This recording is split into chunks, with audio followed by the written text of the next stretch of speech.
Today we saw Ashraf Ghani abandon his people.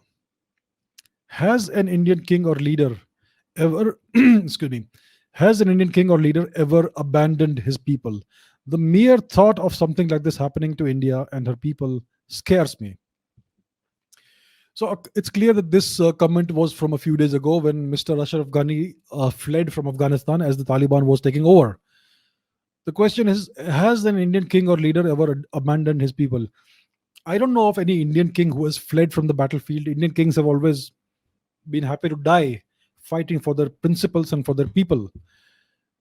But has any Indian leader abandoned his people? Sadly, sadly, yes. 1962, the Chinese advanced past Arunachal Pradesh and Assam was at their mercy. And our magnificent Prime Minister Shri Jawaharlal Nehru said on All India Radio that my heart goes out for the people of Assam. He said that his heart goes out for the people of Assam. He did not order the army to fight the Chinese.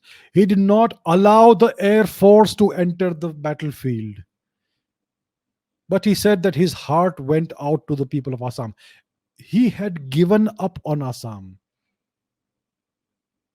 Mr. Nehru had abandoned the people of Assam, which was then almost the entirety of Northeast India.